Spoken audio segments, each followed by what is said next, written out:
Does it ever feel like you're a marketing professional just speaking into the void? But with LinkedIn ads, you can know you're reaching the right decision makers, a network of 130 million of them, in fact. You can even target buyers by job title, industry, company, seniority, skills, and did I say job title? See how you can avoid the void and reach the right buyers with LinkedIn ads. Spend $250 on your first campaign and get a free $250 credit for the next one. Get started at linkedin.com/campaign. Terms and conditions apply. Finished training for the day? Time to fight post-workout fatigue with Core Power Protein Shakes. They're packed with 26 grams of high-quality protein to build muscle and electrolytes to help hydrate.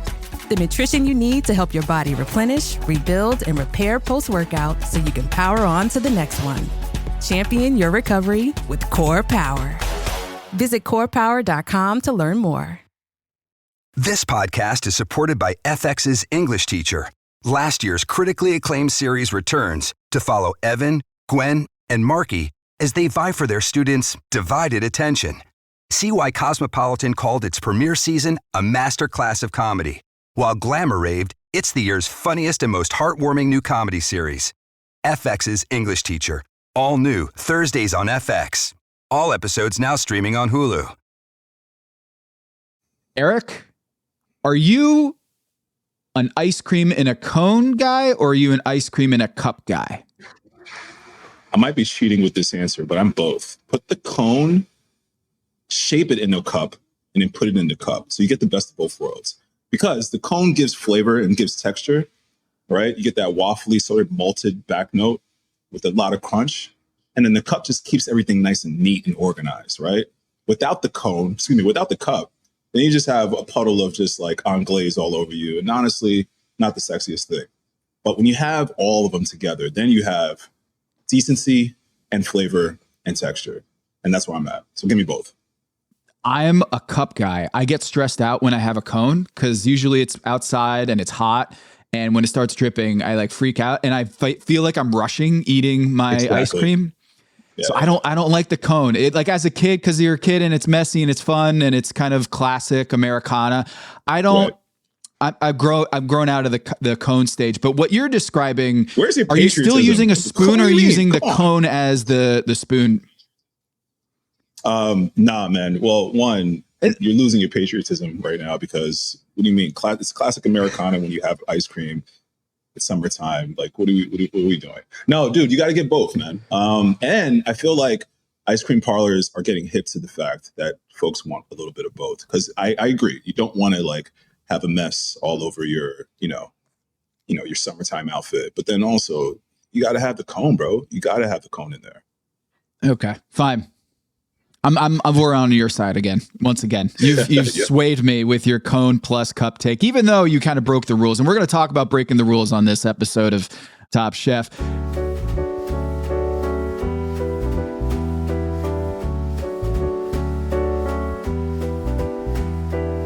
This is Pack Your Knives. I'm Tom Haberstroh. And I'm Eric Ejapong.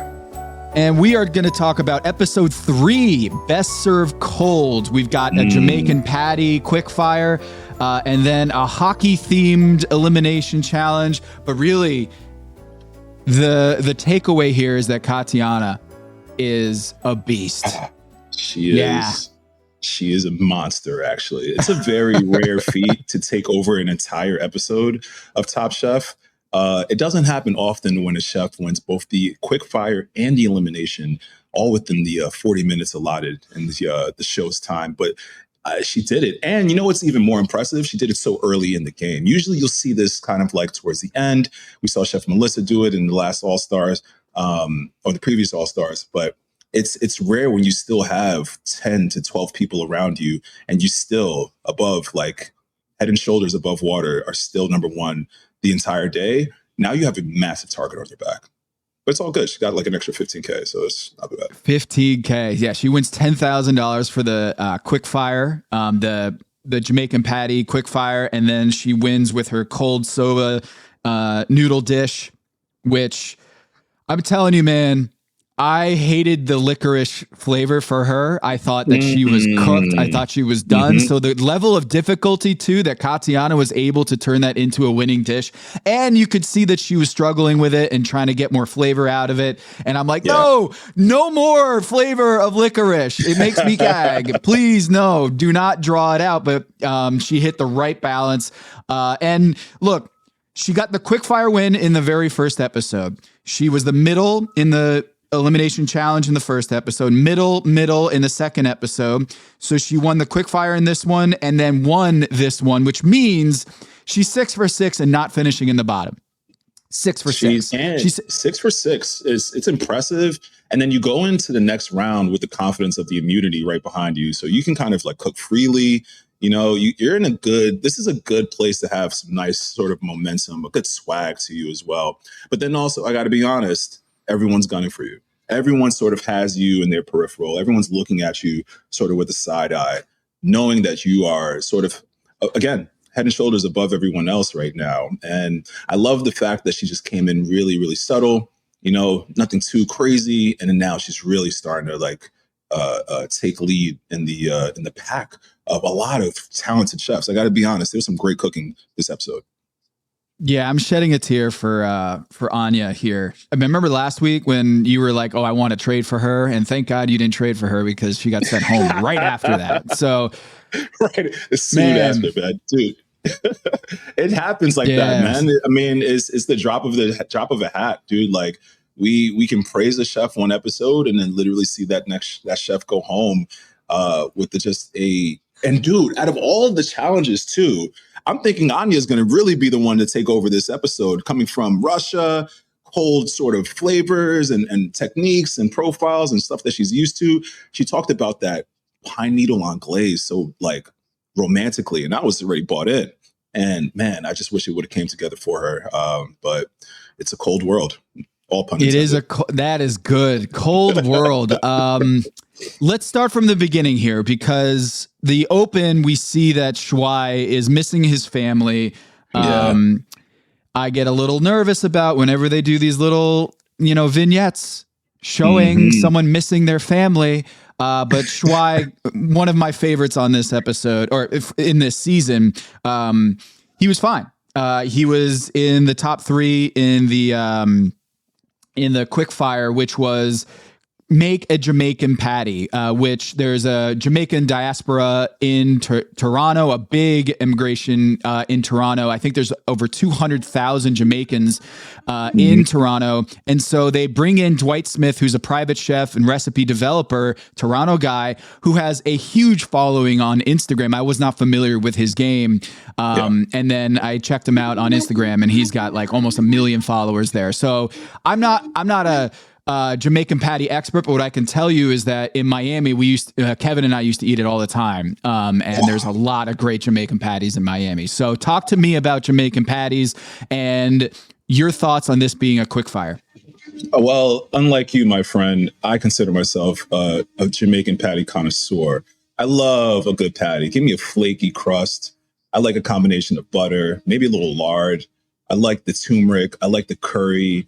I like the filling. Give me some spicy. Man, coming from New York City, one thing before I get into it, I was a little upset about hearing our lovely host, Kristen, talk about a snack. And I guess to some people it could be, but to the folks back in New York, Flatbush, Bronx, Gun Hill Road, like that's a full meal. Get some cocoa bread, put that in between a beautiful warm slice of cocoa bread. And for me, man, that was the takeaway. That was the after school meal. A beef patty, and maybe a ting or some ginger beer. Oh man, I can literally take the train right back home and have that experience and feel like, nostalgia all over again. So I was really excited to see that beef patty challenge. So appropriate, especially for, how you called it, an amazing diaspora of Jamaican and West Indies and Caribbean folks in Toronto, in the greater metropolitan area in Canada's sort of beautiful landscape of so many different cultures, man. But when it comes to like Caribbean and Jamaican food specifically, bro, it's some of the best places in the world to eat. And I loved it, man. I felt right at home. I was really, really excited for the challenge. All right. So you have any filling you want to put in a patty. Easy. What are you going with here? Give me spicy chicken or spicy beef, depending on the day. Spicy chicken, spicy beef. I can go callaloo, no doubt. If like a meatless Monday, I can do something like that. But for the most part, man, the running joke is there's always a Sharon, you have patty in the back? There's always one Sharon every beef patty. I don't know, no matter where you work, there's a Sharon that works at a beef patty parlor. And bro, like, it's amazing. You get that. And again, it's nice and warm. It's flaky. It's right on time. I freaking love beef patties. All right. So there's a little twist here. And I wasn't a huge fan of this twist because it wasn't really a true quick fire. It wasn't 30 minutes. It was a 15-minute make your dough, then have lunch, then come back and do a quick fire. So it was kind of like an expanded quick fire.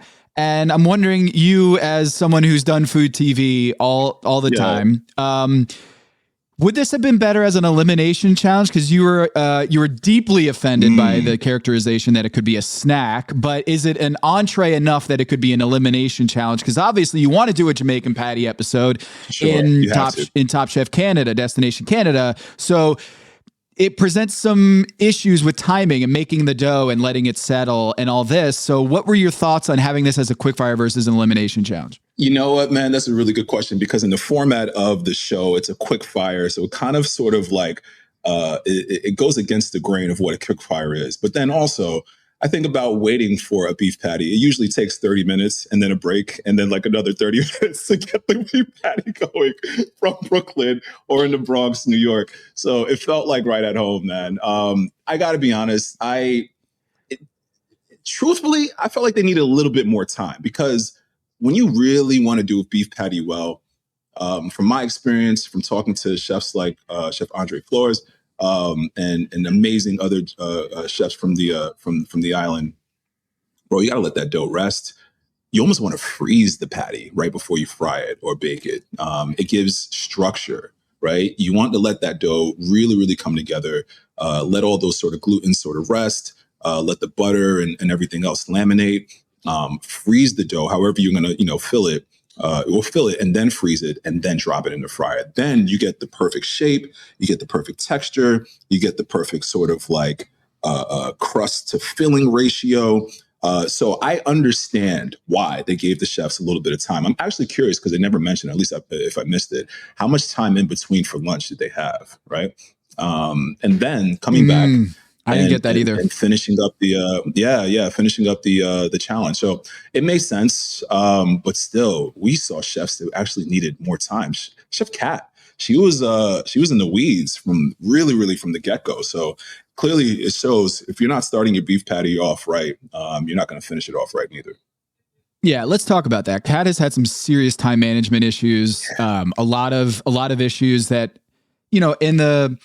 She did really well in the elimination challenge last episode. So I can't say that she's on the struggle bus every time, but it does seem like she's on the struggle bus quite a bit in Top Chef so far. And Cesar also screwing up his, he was trying to get the ratio right, and Cesar wasn't getting it.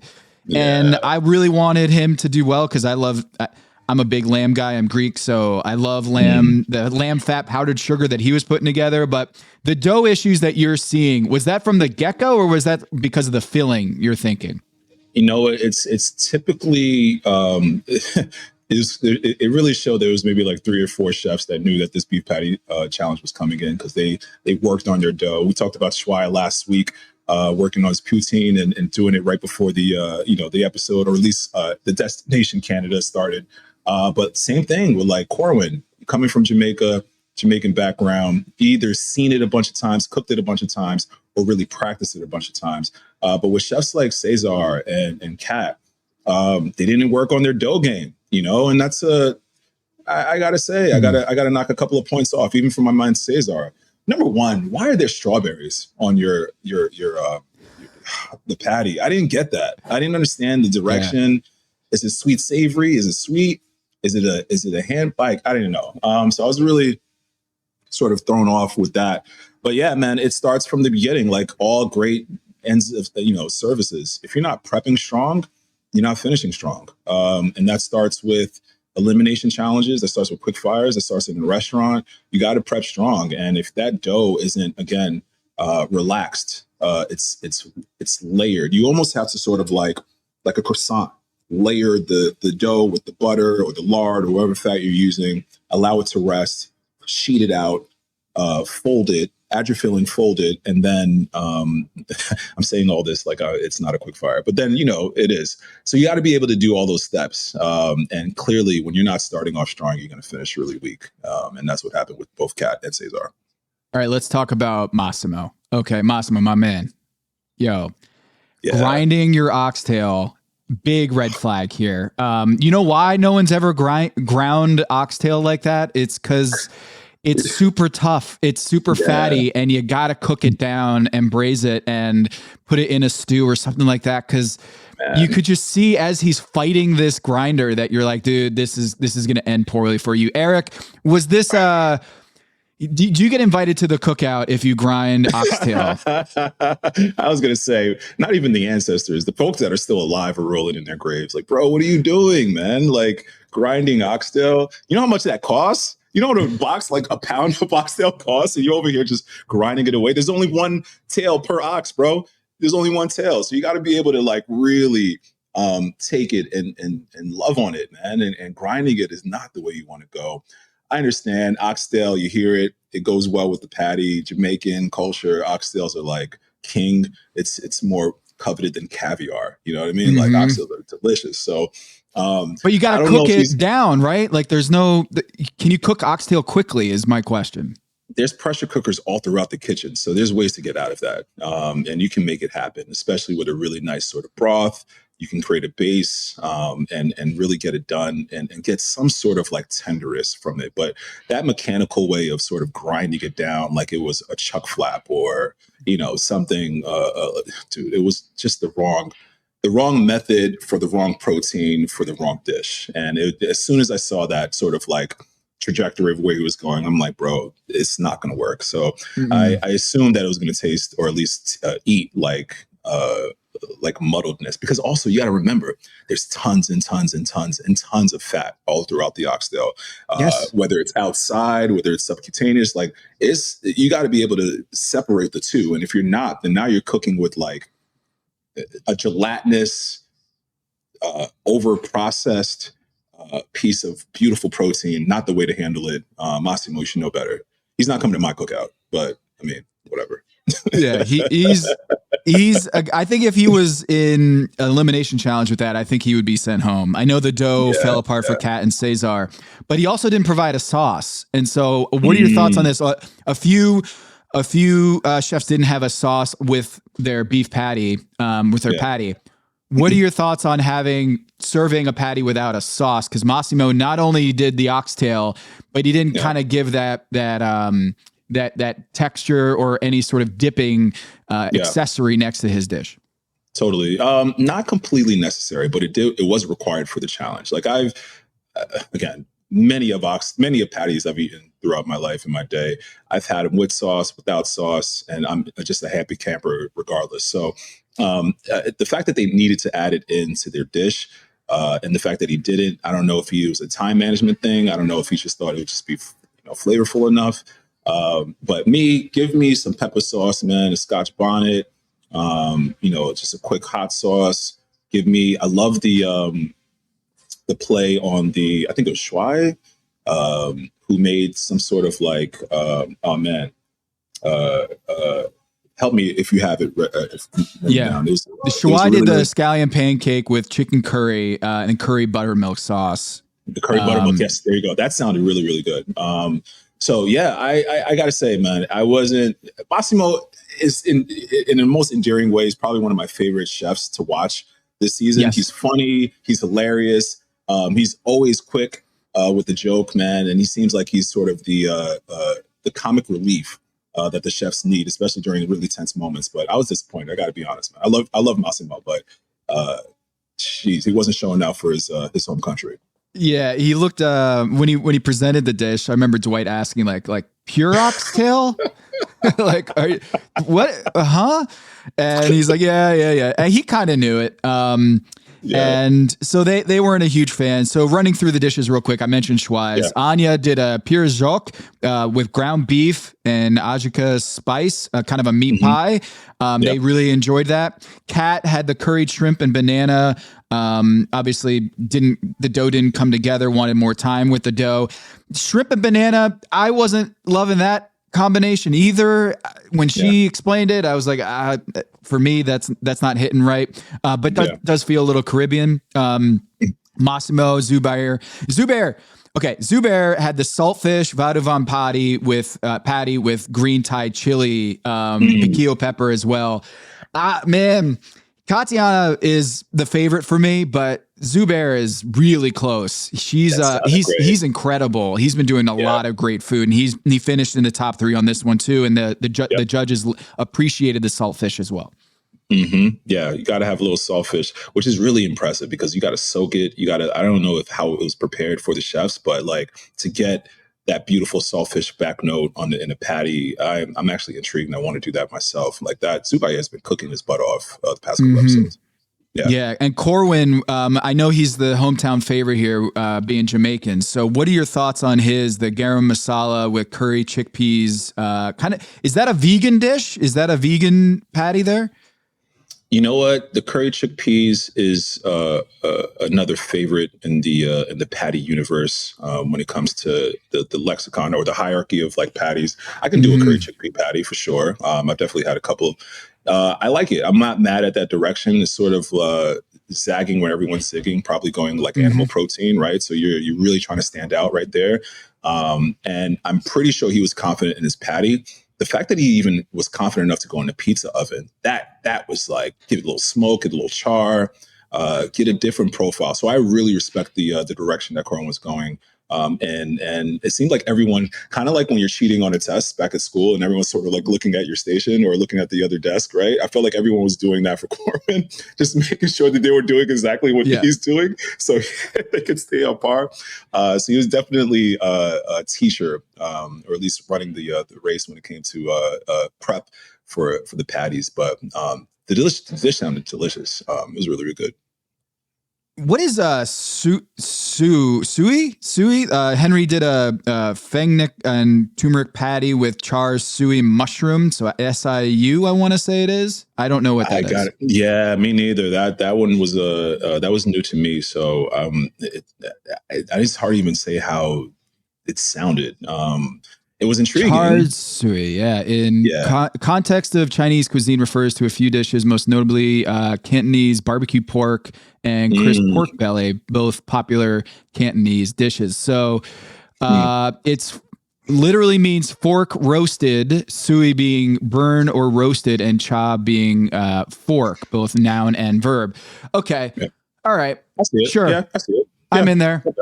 Yeah. I'm digging I can it. do that. So he did that. And then Tristan coming after your heart with an after school beef patty with ketchup vinaigrette. Kind of felt like he was going to be in the top when he described this dish because it felt like a home game for him. So what are your thoughts on that one, Tristan's?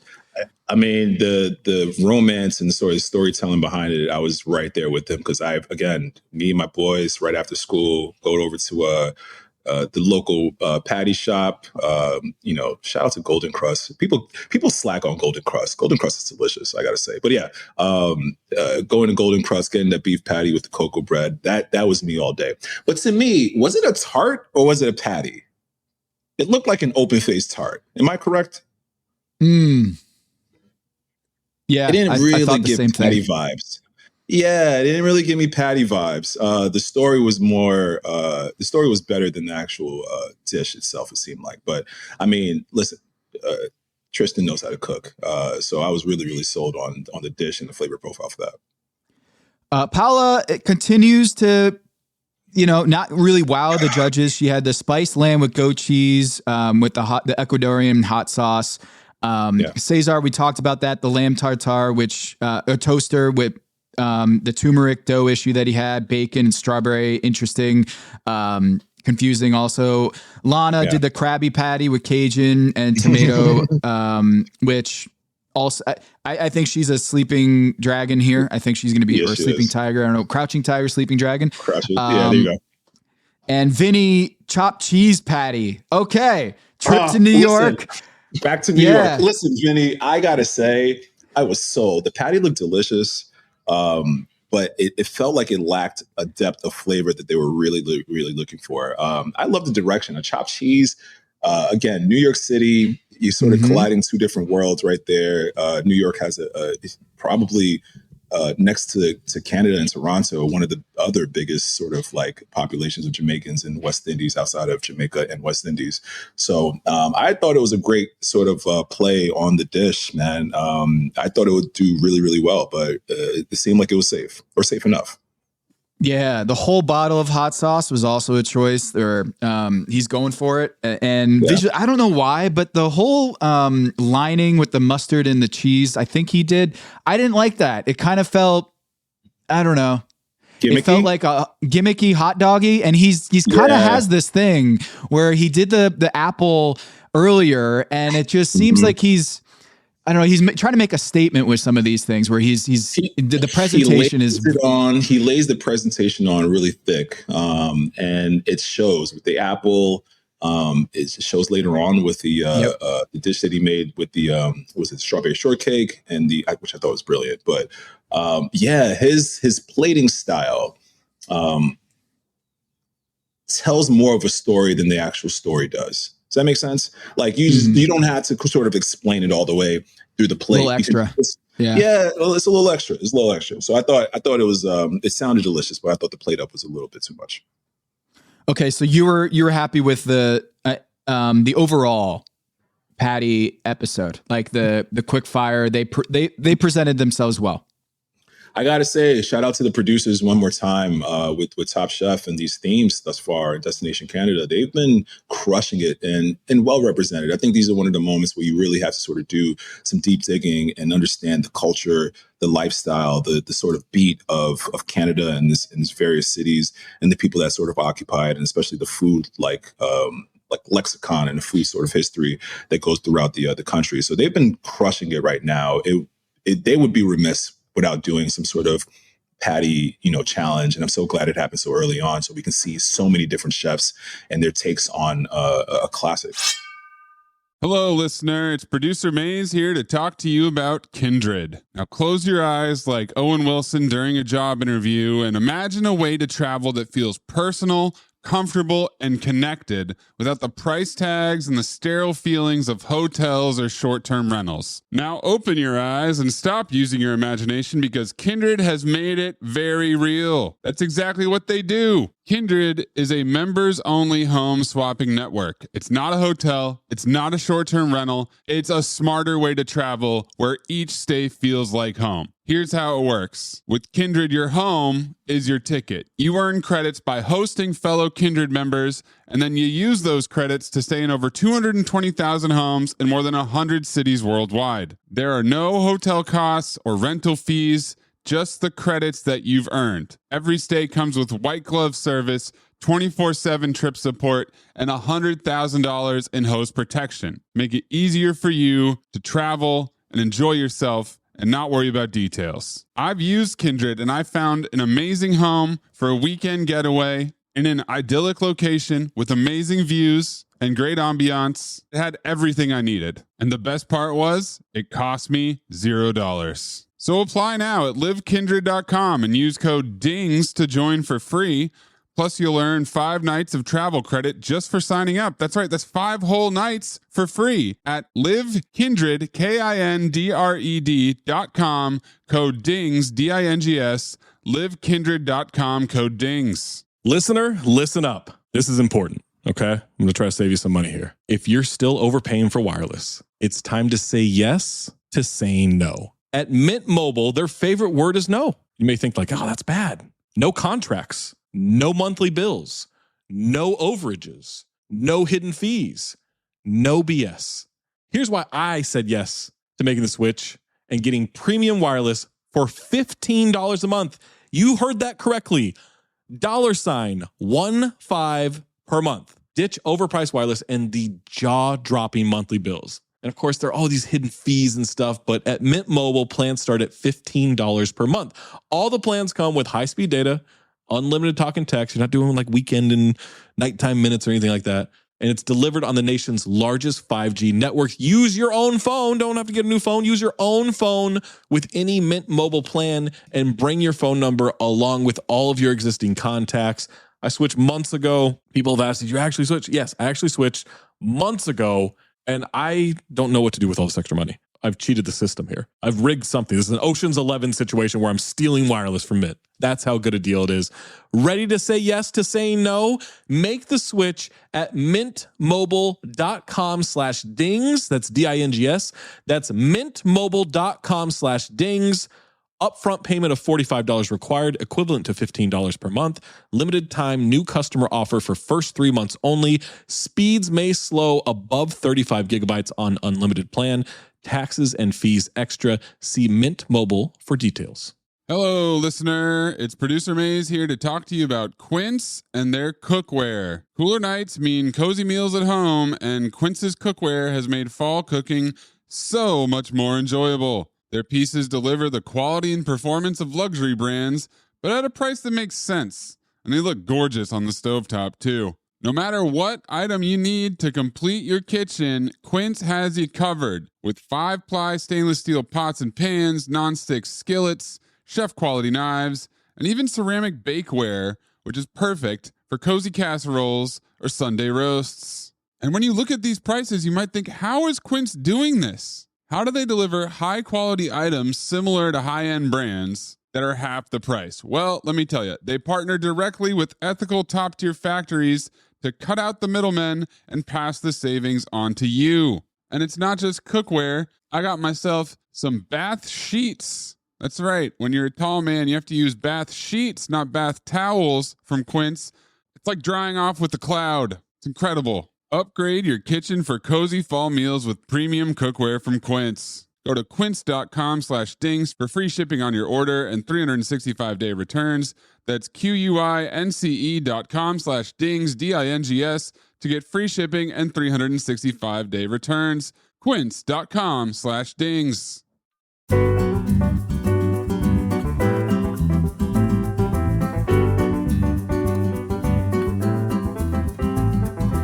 Question for you. Henry's hammering the butter. I don't know what that was. What was that all about, where he was trying to hammer the butter? Is that a matter of, like, he's trying to soften the butter before it goes into the patty, like, or the dough? Is that like, oh, I've only got 15 minutes to make this dough. I'm going to hammer this? Yeah. Tell me, was the butter in the dough? I don't remember specifically. I don't know, but he took the whole sticks of butter and he just was taking the roller and just hammering the butter. And I hadn't seen that technique before on Top Chef. So I guess that's a time crunch thing. It's a time crunch thing, but it's also sort of mimicking what a sheeter would do. And that's sort of like layering that's sort of going into the layer of like a croissant, right? Where you have a sheeter, you take the butter and you try to make it as thin as possible. So then when you laminate it on top of the dough, it's an easy fold. You can kind of fold it in 3s and 4s and 5s and whatever the case is, and then roll it out again. So it might have been a time thing, but also I feel like it's a pretty cool technical thing. It probably wasn't as graceful and probably sounded really loud. Not as loud as Massimo though, and cracking. Jesus, man, that guy is bull in a china shop. But I think he did a great job with sort of just trying to get the butter to yield to what he wants it to do in that lamination process. You need a laminated dough. It needs to be flaky. It can't be sort of like one note. Just like all sort of great West Indian pastries. They're flaky, they're delicious. I think of roti, I think of para, I think of so many other bus-up shots, like so many other great West Indies and Caribbean sort of pastries that are layered and laminated. I can see the method to the madness. Yeah, I see it. So in the top 3, you had Katiana winning, flavorful. It was nice. It was light. Zubair, they really liked that one. And the saltfish, as you mentioned, really tough thing to pull off. And Shuai, with the scallion pancake, he does his own kind of twist. They described it as unbelievable. They really enjoyed that. But Katiana wins. And then they go into the the elimination challenge, which is, hey, we got sports here. We got hockey. It's the hockey elimination challenge. which obviously with Canada, the Habs, you know, a lot of people call me from back home. They call me Habs. And so always know about that and always get confused when Sports Center or whatever it is saying Habs on the television. I'm like, well, are they talking to me? There's a guest judge here, Natalie Spooner, who's an Olympic medalist and as Massimo says, a badass on the ice. I really like this challenge. It was cool to have the gimmick of the ice rink where they're serving on the ice. That was interesting. They said, I've never seen, as Gail's walking in, she's like, I've never seen an ice rink in a kitchen before. The thing that I wasn't really on board with, I was a little confused by the hockey terms, and you had to stand behind a hockey term, and then it would reveal. I understand why they had to kind of get hockey terms into the episode, because how do you do a hockey themed food challenge, cooking challenge? But the fact that the chefs didn't know what the term meant or how it was going to be translated into the ingredient or the protein or what have you, it left me a little kind of flat. It was trying to understand what is the puck, what is an assist going to be, what is a game ending in 0. And some of them are reaches, some of them made sense to me, but the fact that it was uneven too, where like there was like 4 in one ingredient and then just 1 for another ingredient. I don't know how I would have executed it better. This is one of those things where you say, I didn't like that thing. And someone says, yeah, well, how would you solve that problem? And you're like, I don't really have a great solve. I don't want to be that annoying, but the hockey term and then the what is it called? A cloche? Removing. Yep. Mm-hmm. I don't know. I was a little confused by that. What are your thoughts on the, biscuit, apple, muffin, egg, the hockey terms being twisted into there to have a hockey themed challenge? You know what? I as much as I give props to the team at Top Chef for these creative challenges, I feel like some of them, including last week's when Kristen came in, popped up, in the parking garage. Have been somewhat incomplete or sort of left to be desired. I agree. I think it was. I knew maybe like 1 or 2 of these terms, but the rest were really, really difficult to sort of decipher, especially if you don't know what's under the cloche. So you're going into an elimination challenge, and it's not a quick fire. These are, you win or you go home. And the fact that these chefs are such at a disadvantage, not knowing exactly what they're going to be using or the technique or the style, I think it was a little bit of a setup. Yeah, it was a little bit of a setup. It was random, it was really, really random. So, dude, I don't even know which one I would have picked, because again, I'm not even sure these terms and how they affect the game. I felt like a lot of it was sort of like another sports analogy, like insider baseball, like you got to play hockey to really know what, a grapefruit is or, muffins are, like stuff like that. So, but I guess that's the point of being in Canada. Most of the folks out there play the sport and play it well. And to them, as these crazy Yankees, they're like, what do you mean you don't know what that is? Like, come on, get it together. So I can imagine folks in Canada be like, that's easy. Of course. Why didn't you know that? And then us sounding like, the common American, like, what do you mean? Like, so I don't know. Maybe it was cool. The only one I thought that they could decipher was the egg, the game ending in 0. And Tristan was like, goose egg, right? And they were like, you got it. And it's an egg. So I think that one made sense. I just felt so bad for Katiana and Cesar that they got licorice, where it's like tape wrapped around the end of a stick, and they go with that one, and it ends up being licorice. Now, I'm Greek, so like the ouzo has this licorice taste to it. Sambuca has this licorice taste to it. As we talked about last week, I can't stand black jelly beans or the licorice jelly beans, beans on Easter. But the others were grapefruit, like you mentioned, muffin. A shot that should have been stopped is a muffin. An assist is an apple. A puck was biscuit.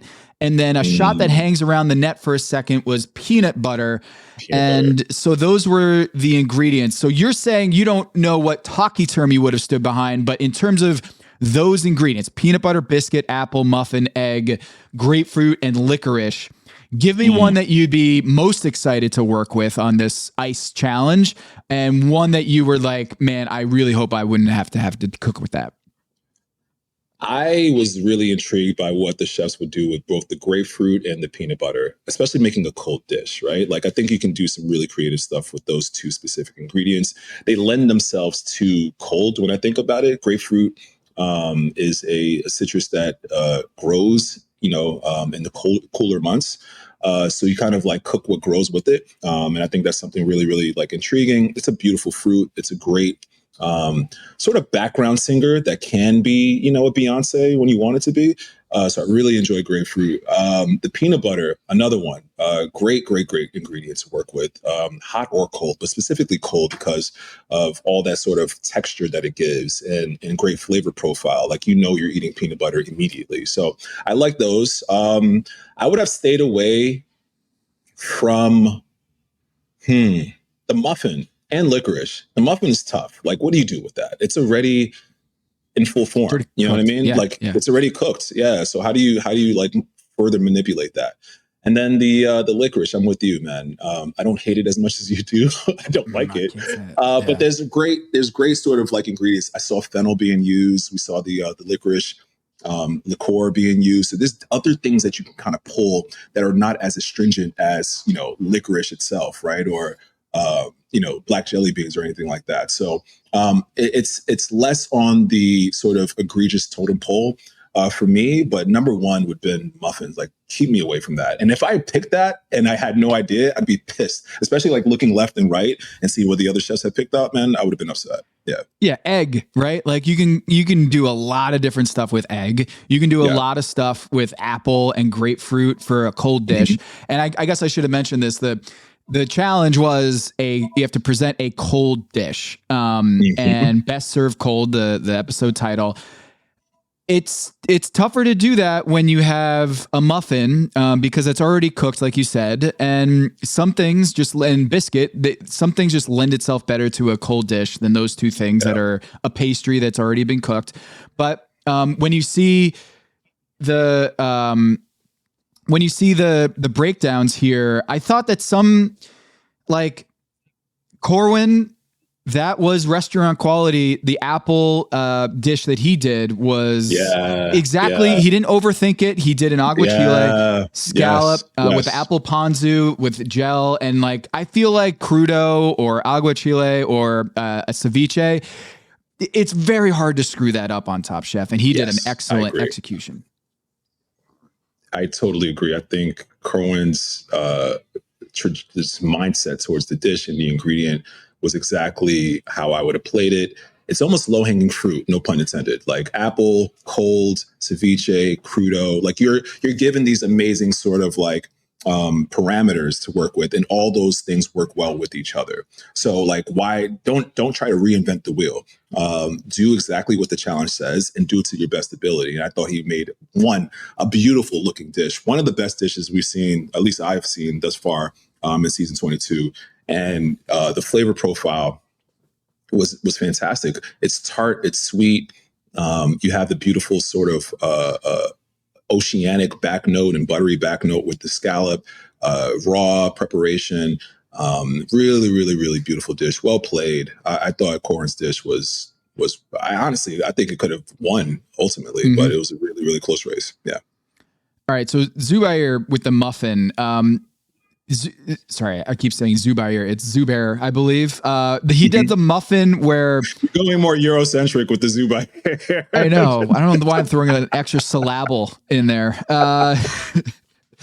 So he has immunity, Eric. So like he's doing a very complicated or sophisticated, I would say, dish with this king salmon crudo with fennel, jalapeno, achar, lemongrass, gel, a lot of stuff going on here and very little biscuit. And I kind of felt like Zubair bust that out later. Like that seemed like a really good dish. And he went for it with a very little biscuit, like crumble on top of it, which they mentioned was like, I didn't really get much biscuit there. It seemed like he pulled that out in an immunity challenge when he should have just kept it in his holster. You know what I'm saying? Totally. I absolutely agree. I think it's one of those things where you have to use the immunity to your advantage. Like, don't pull out the aces right away. You sort of want to keep that close to the chest. But who knows, man? He's been cooking such amazing food. This could be actually one of his his throwaway. Yeah, exactly. It could be one of his throwaways. So I'm really excited to see his trajectory throughout the season. But when you cook with immunity, you sort of cook with the not carefree, but it's a little bit of you're not as tense as everyone else. So I would have loved to see a little bit more biscuit in his dish, but the overall dish itself sounded complex.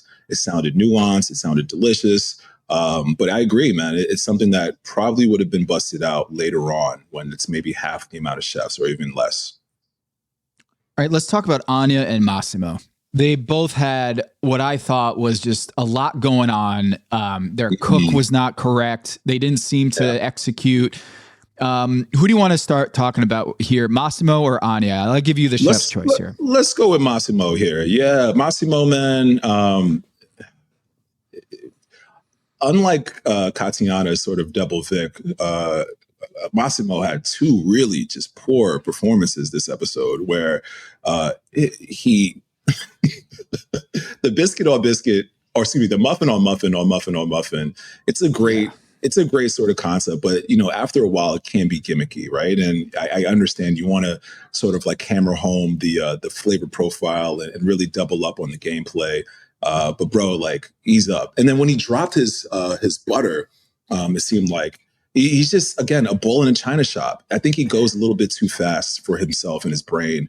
His hands do, at least. And I've been there. One of my favorite chefs that I've worked under, Chef Mark Forgione, shout out to Mark, told me, and it's advice that I tell other chefs, and I continuously tell myself as well, even in the kitchen, outside the kitchen, slow the hell down. When you slow down, even by 3 paces, you actually end up working faster. You see the board, you see the you get a 30,000 foot view of what you're doing. And you sort of can go through the motion and the process of the cook a lot better and a lot sounder when you're slowing down. I feel like Massimo's just sort of just self-inflicted wounds by just going way too fast, bro. He's, again, a third time, a bull in a china shop, which can help when it comes to prep and stuff like that, but it can really, really hurt because sometimes you drop food, sometimes you're creating a ruckus. It felt like there was an earthquake with Zubair's station as well. So, dude, man, I gotta say, man, I was a little disappointed in that, and I thought it was just a little bit too much of the gameplay, a little too much of a shtick. And then with Anya, would go back to the prep, man. Over prepping really kills you, and you have to be able to edit. And it seems like again an idea that she was very, very confident in. The dish sounded. I was already there. I was sold with the sort of description. The pine sea needle. buckhorn and pine needle. I didn't even know what sea buckhorn was. What is this? Yeah, it's a really cool fruit berry. That it's such a finite season and amount of time that it grows. So it's really cool when you can get it and pick it, sort of like the ramps of the berry world, right? And with her, again, just speaking so eloquently and already seeing her sort of skill set when it comes to technique and putting these things together, I was really excited. And I was more so disappointed that it didn't come together, because I think if it did, she really, really, really could have, I don't know, made it top 3, but made some noise, it's just a roll of the dice, man. Some of these challenges can hurt or help you, and it depends on where they are and where they land in the season. But the sea buckthorn, using the pine needles, so I can imagine just on top of the cold anglaise, which is the very technical part of the challenge, the pine needles gives you sort of that. You ever had a winter fresh and inhaled, like a piece of gum? Yeah, it gives you that sort of cold, sort of mentally sort of flavor profile as well, which I was like, bro, this is brilliant. This is really, really smart cooking. And at least it sounded great, but it seemed like it was just way too much to prep in a short amount of time. Yeah, a lot of time issues and second guessing where she had the ice cream okay. The first edit, I thought it seemed like she wasn't happy with the ice cream. And then the second round of the ice cream, she was like, I should have gone with the first one. So I was a little confused, if she should have just stayed with the original ice cream. And it was really upsetting to watch this, because with Anya and Massimo in the bottom, I found myself watching Judge's Table really feeling like either of those two are going to go home, and they're two of my favorite characters on the show. And that's the tough thing about Top Chef is like, I knew one of them were going to go home and I didn't want to see them go home. You know, Anya, I feel like she has so much more to give, and we'll see that in Last Chance Kitchen, whether she can come out of Last Chance Kitchen.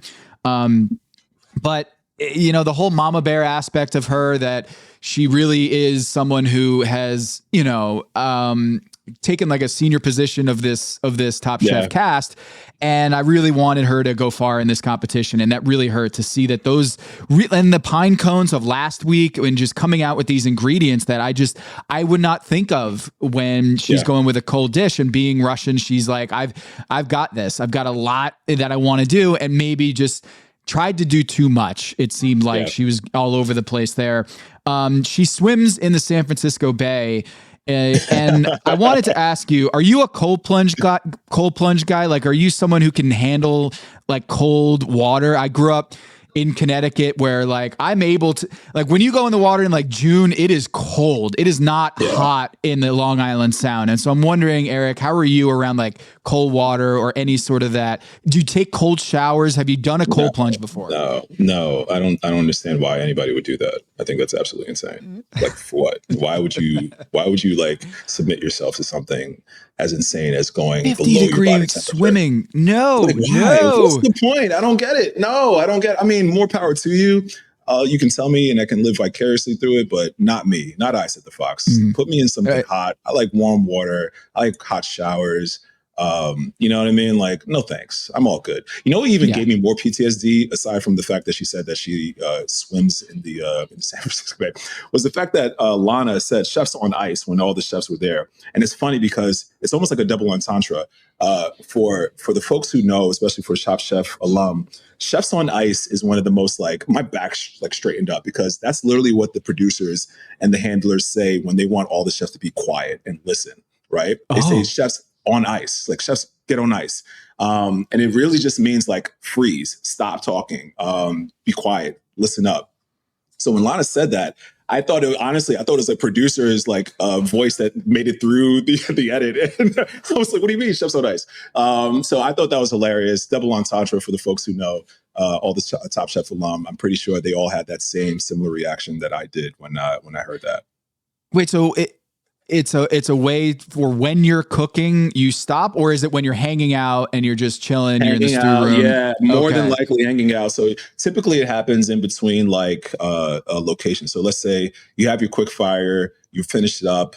Now Kristen or Padma would have given you the challenge for the elimination, and then you're going in your BMW sponsored car to Whole Foods, and you're chatting it up, you're talking. Typically, they want to save all that like really juicy detail about your dish or what you thought about the cook for the cameras, right? But then there's a transit sort of moment where you're walking to the car or walking from the restroom after the challenge is over, and you're talking with your fellow chefs, like, oh man, what do you think about that? And you know what I'm thinking about doing for this dish, and like chefs on ice, like save it for the camera. So they'll say chefs on ice.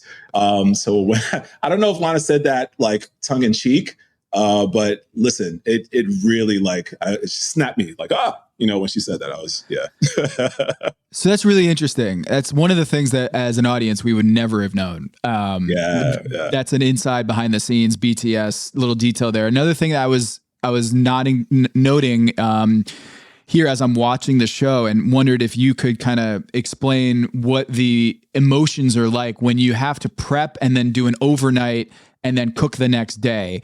Do you sleep well that night, or are you like cool? Like, I get to do a prep and then I can sleep, get some rest, and then get back at it tomorrow. Would you prefer to just do it all at one time, or the sleep is that like, I would feel like I'd be very anxious overnight. Hey, you know what, man? Doing it twice, there's high anxiety when you get 2 days to do an elimination challenge. When you're prepping one day, and it typically depends on how late the quick fire ends up being, right? Sometimes, and this is more insider right here, sometimes it's actually meant to just be done all in one day. Sometimes it's meant to be done in 2 days, depending on a various amount of things, like factors, whether they have the actual permit to be in the space. This time they were actually cooking in the Top Chef kitchen, so it theoretically could have happened all in the same day. But sometimes, you're doing challenges in a hotel or some venue or something like that, where you have to be permitted to have, one day to do this and the next day to do that. So you have to do it in 2 days. With this specific sort of challenge, I'd rather just do it all together. But you got to think, it's a lot of cooking, man. You're starting at like 7 o'clock in the morning. You're probably ending around 11 o'clock midnight. You got to think about Tom. Like he doesn't want to be there all night. So you gotta, Grandpa Tom. Yeah, you gotta split things up. You know what? But I gotta say, there's high anxiety depending on how confident you're feeling. If I was Anya, I'd be thinking and tossing and turning about that dish, and ways to sort of make it better. What's really, really bad and what sucks is when you figure out like, oh, I could have done this, but then the shop is over. You can't go back into Whole Foods, that night and go back and sort of pick up another ingredient or something like that to sort of enhance your dish. So it can really, but if you had a great prep, you're not sleeping well because this is Top Chef, right? Let's be honest, but you're at least going to bed a little bit more at ease than everyone else. So I gotta say with Anya's dish, like she did double prep, and just watching that, it was, and I knew she was up for a really, really tall challenge because you made ice cream twice. You froze it, and then you sort of melted it down, and then refroze it again. Which you talk about like the technical part of that. There's ice crystals that form in ice cream, right? So the faster you freeze something, the smoother it becomes, right? When it comes to ice cream. When you freeze it and then melt it and then freeze it again, you're sort of like, oh, man, it sort of like messes with the chemistry of the ice cream itself. And it becomes, sometimes it works depending on how much fat you have, but it really just seemed like it was a lot more cream than anything else. So it probably hardened the ice crystals and the cream itself hardened too much to the point that it actually maybe worsened, or maybe like really like, I guess, made her dish to a detriment, right? She probably just would have went with the first sort of version of that dish and saved her a bunch of time the second night or the second day, and then actually just cook the cake, maybe do that over again or whatever. So time management, again, I say all that just to say time management really just got her, it seems like. She had a good presence at judges' table. She owned it. She understood it. She explained it. Massimo took it a little different. He was like, look, guys, I don't really do liquid nitrogen. That's hard to do ice cream with liquid nitrogen. And they were both like, no, actually, it's super easy. You just like, that's not that. Stop talking, Massimo, sometimes. I'm like, you're digging yourself deeper by the more you talk and admit some things, because I think the judges would probably be like Tom and Kristen were both like, dude, that's actually much easier to cook with liquid nitrogen. So he said the dish sucked. He owned it, but he went and over elaborated on it. And he had to throw in the whole sexual joke innuendo of, I don't usually have performance issues. And so he's, Massimo's a character, and I'm glad to see that he's sticking around for the pure entertainment standpoint. Agreed. But I thought he could have gone home. I actually predicted that Anya, after, everything we saw, that Anya was going to get sent home. Paola, real quick. Oh, actually, any thoughts on Massimo? And look, I think Gail said it looked weird. I think it was the ganache or something looked kind of weird is the way that they described it. It kind of looked a little fecal. I don't know what you want to like. I don't know why he would do it in such a way, but it was, the whole thing was all over the place. A mess. It was deconstructed way too much. The anglaise. I mean, dude, two things that I was told before I went on season 16 of Top Chef: don't be an asshole on camera and don't overtalk your dish, especially if it's bad. Like if it's a bad dish, don't give the judges ammo and sort of give them reasons to sort of highlight, or don't give them things to highlight in your dish that's already pretty obvious, right? Massimo did it in a way that was funny. Like you mentioned, he brought up that sort of innuendo. So it was a good ha-ha moment. But at the end of the day, man, you're digging yourself a lot deeper. You're already at the bottom. So why even go further in the bottom by explaining all the bad things that are wrong with your dish? How your dish is described is extremely important. If you say ice cream, I'm looking for ice cream. If you say anglaise, I'm looking for an anglaise. What happened with this dish, specifically the ice cream ice cream is just a frozen, churned anglaise. He could have just said that. And that would have just warped the minds of the chefs or the judges to kind of think like, oh, okay, I see where you're going. It may have still been a bad dish. It may have still been on the bottom. But now you're sort of giving the right terminology to the dish and where it's at. So that was one. But number two, and more importantly, liquid nitrogen, bro, it's 300 and something degrees below zero. Like you could freeze it, get it done. But clearly he hadn't done it before because he's using the KitchenAid, the stand mixer. He's pouring the liquid nitrogen in there. You almost have to like torch it or get some sort of heat on the outside. And I'm not sure if you've seen this, other chefs do this with liquid nitrogen before. You got to like be able to sort of melt it while it's freezing to be able to churn it. Because if you just put it in there and churned it, one, you might just mess up the machine. But two, now you're just sort of like creating a frozen, dense sort of like blob. You got to be able to like play a little chess with this, so to speak. So he wasn't doing that. I saw that he wasn't doing that. And I knew this dish wouldn't come out the way that he wanted it to. And lastly, we've seen liquid nitrogen now in 3 episodes in a row. You know, hey, we're Destination Canada, you know, Destination Canada, and it's cold as ice. So I love the fact that chefs are kind of going for it. But yeah, Massimo, man, dude, like for the entertainment value, thank you. I appreciate it because you are hilarious. But for the actual like chef to chef, I'm like, bro, just be quiet. Say less. Less is more. Less is more sometimes. Say less. Yeah. Say less. Yeah. Say less. This episode is brought to you by 20th Century Studios' new film, Springsteen, Deliver Me From Nowhere, starring Golden Globe winner Jeremy Allen White and Academy Award nominee Jeremy Strong. Scott Cooper, the director of the Academy Award-winning movie Crazy Heart, brings you the story of the most pivotal chapter in the life of an icon. Springsteen, Deliver Me From Nowhere. Only in theaters October 24th. Get your tickets now. For a limited time at McDonald's, get a Big Mac extra value meal for $8. That means 2 all-beef patties, special sauce, lettuce, cheese, pickles, onions on a sesame seed bun, and medium fries, and a drink. We may need to change that jingle. Prices and participation may vary.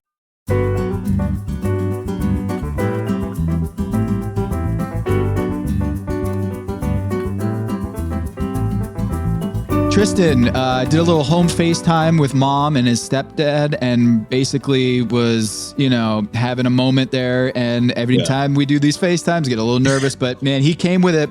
They said his dry aged beef tartare with garlic tomb shattered, Benedict aioli, the kind of deviled egg filling.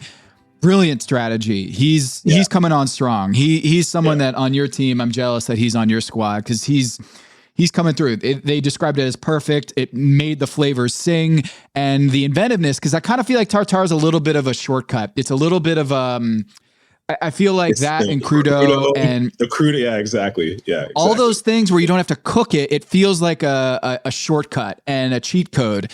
And at the same time, it's a very high floor. You're not going to get sent home for a tartare usually, or a crudo, or a ceviche. Dude, I got sent home for a tartare. You're talking way too loud. What do you mean? Yeah, that's right. Whoops. Damn, that hit me like a freaking bullet through the chest, bro. Absolutely, you can go home for a tartare. Raising my hand. Now go ahead. Yeah, but what? Remind me, how did you? What was it? What happened? Not to reopen an old wound. Jeez, oh my goodness.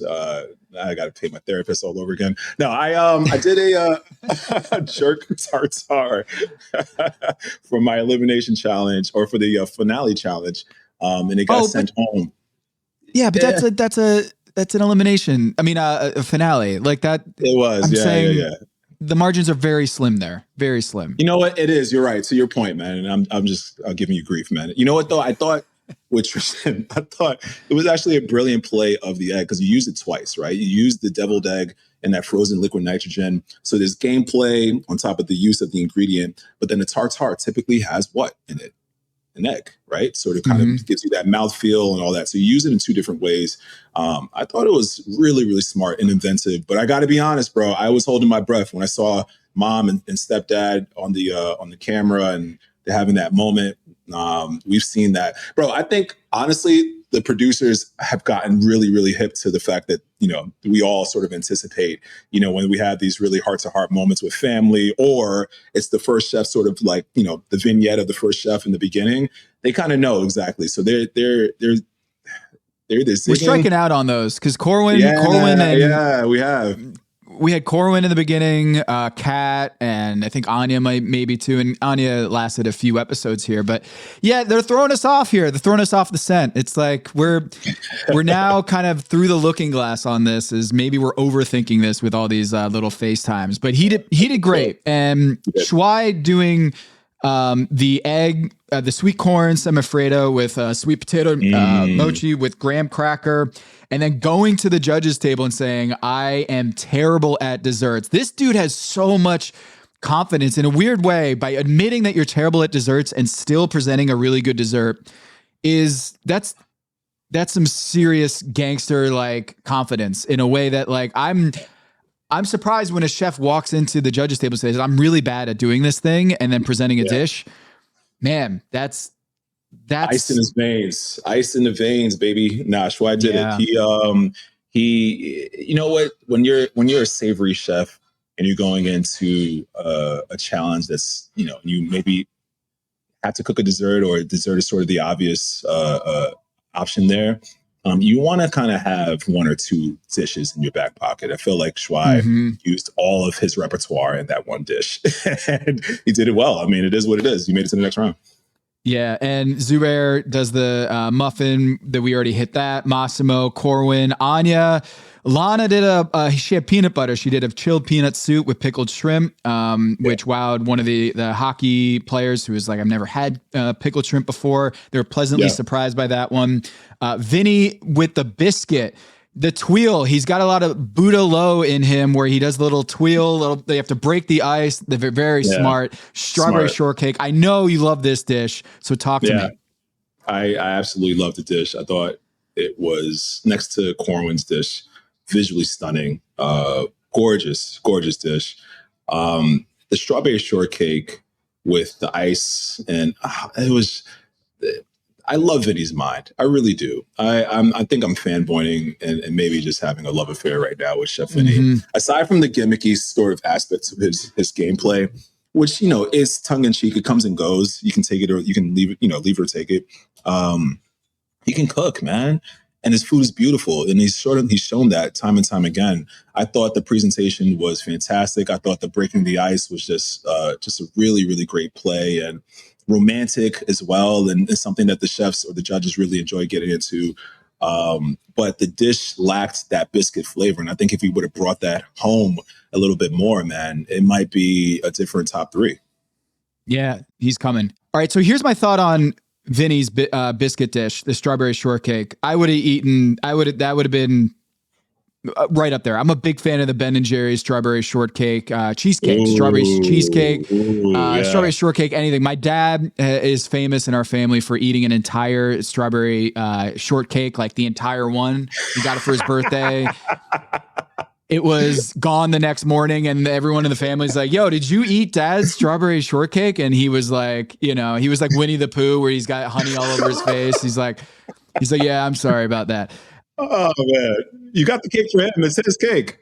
Yeah, it's my birthday. I can eat an entire cake if I want to. In a little jingle there. When I saw Vinny's dish, I was very excited, and there wasn't enough biscuit. And I understand that he did the tweel, and while it was visually stunning and it cracked, and it was a nice kind of action experience while you're eating it. Didn't get enough of that biscuit flavor, but when you get biscuit to do a cold dish, there's not many ways you can go with that. So I get that. Cesar got licorice, chilled shrimp salad with this licorice tea and licorice cream. A little too much licorice for me, but you know, I'm not at the judges table. It was a really nice dish. They were really into the shrimp noodles. Henry did for the grapefruit leche de tigre, cured salmon with grapefruit and the sorbet. They were hit with a lot of spice, Eric. I don't know. I'm okay with spice, but I can understand if it was too much heat.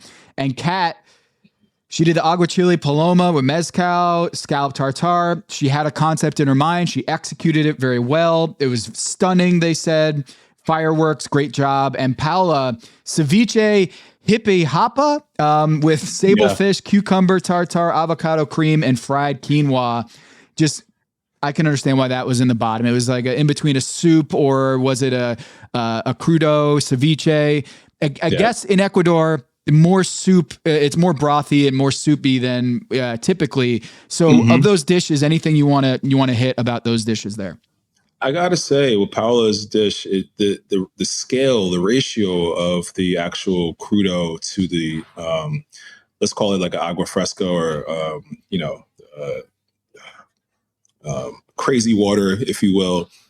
It was just way off, I'm pulling for her. I feel like I say this every episode now. I really want her to sort of get her rhythm and her stride. But it as beautiful as the dish was, it didn't seem like it was balanced enough.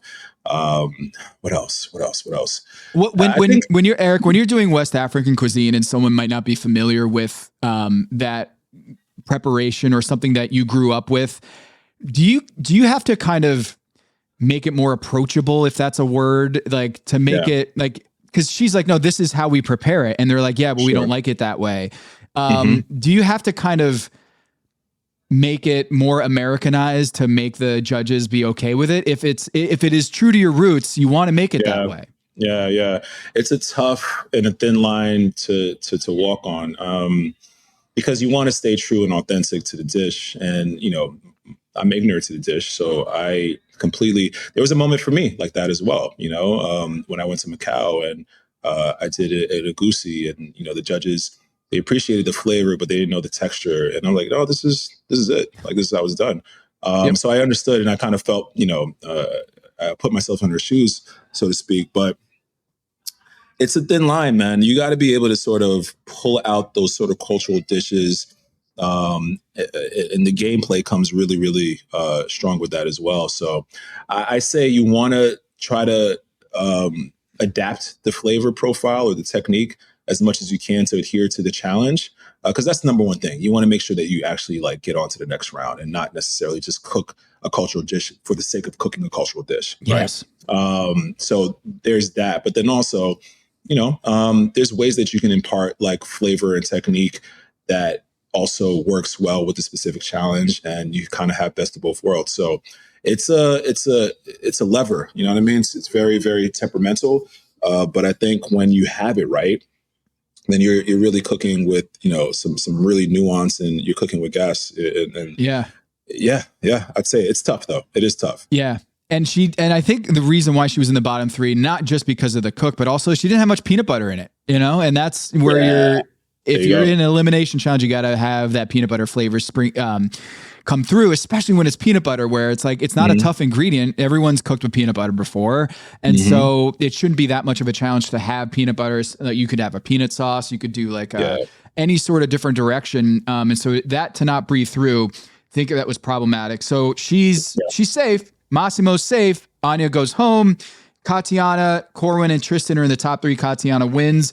I honestly was hats off to the production team, the edit team at Magical Elves. The fact that I was led to believe this whole time that she was on the struggle bus. She was really having a tough time with the licorice ingredient. She was reworking her dish, asking Cesar, do you have that liqueur that I could use at the end to have this flavor come through? And the whole time I'm just cringing, because I'm like, yo, not the best flavor to have as super overpowering, but she got the right amount. The broth was fantastic. When you had Hunter Lewis, who is the editor there, Food and Wine, being like, the depth of flavor there was outstanding.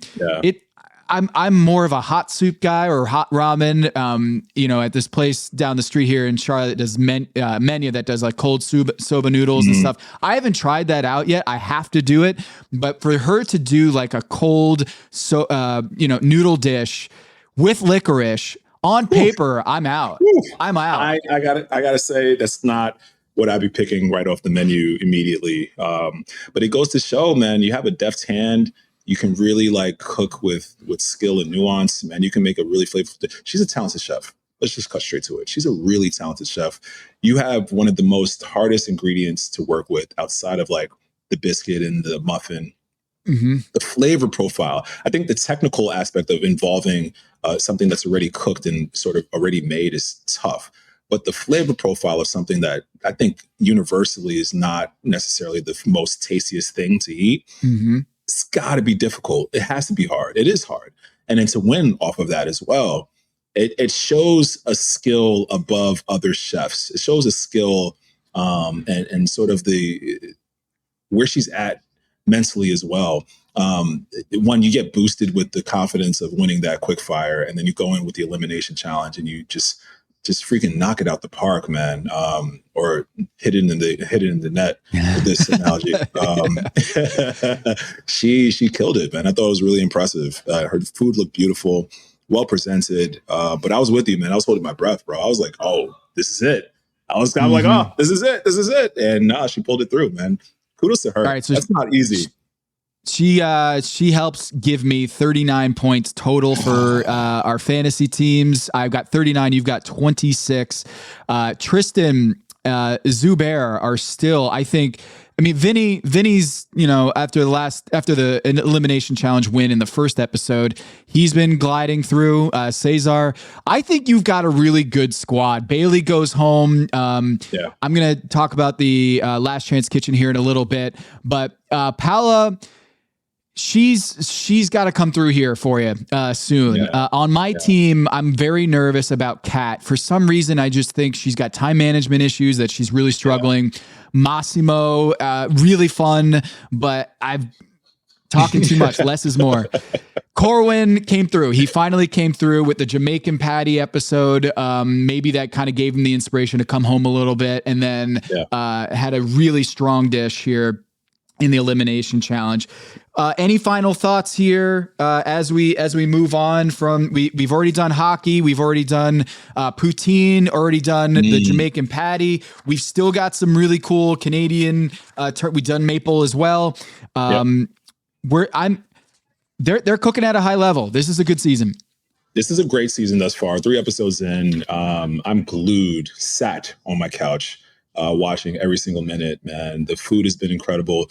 Learning about these chefs, and I think that's probably one of my favorite things, is just learning the personalities and where these chefs come from and what makes them tick. I always find that really interesting.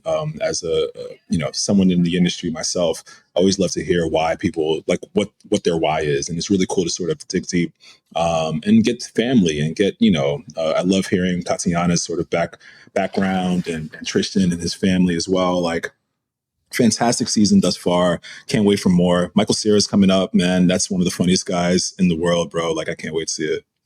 Yeah. I feel like, who is your favorite Michael Cera? My favorite Michael Cera is Arrested Development. That show I watched in college. When I was studying abroad, and we had no cable, we had no TV, so we just had like the whole series of Arrested Development that we just watched nonstop on our DVD. Maze coming in with "This Is the End." Michael Cera is also a strong, hilarious. Absolutely, I was going to say one of the best comedies of all time. This Is the End is unbelievable. The house scene right before everything like caves in is one of the funniest scenes in movie history. It's hilarious. I'd say Michael Cera. In that as well. Juno was great, but I mean, super bad. Like, how can you not? How can you? I know. How can you not? Mayonnaise? No. It's a may and egg. When he does that on Arrested Development, it's one of the great food clips. He's Michael Cera. Yeah, Juno's in there. So I'm excited for Michael Cera too. Eric. Thanks so much for hopping on again this week for the recap. If you haven't already known, he's opened up Elmina in DC. So next time anybody at home rolling through DC, go catch a reservation over at Elmina. Also, Ghana to the World, his new cookbook. You're doing book tours all over the place. I appreciate you taking the time out. And your Knicks, we're coming up on the playoff scene here in a few weeks. Thanks so much, Eric, and we'll do it again next week. Can't wait, brother, man. Thank you so much for the plugs. Let's go Knicks. Let's go Elmina. Let's go Ghana to the World. And I'll see you in a couple of weeks, bro. All right. Yes, sir.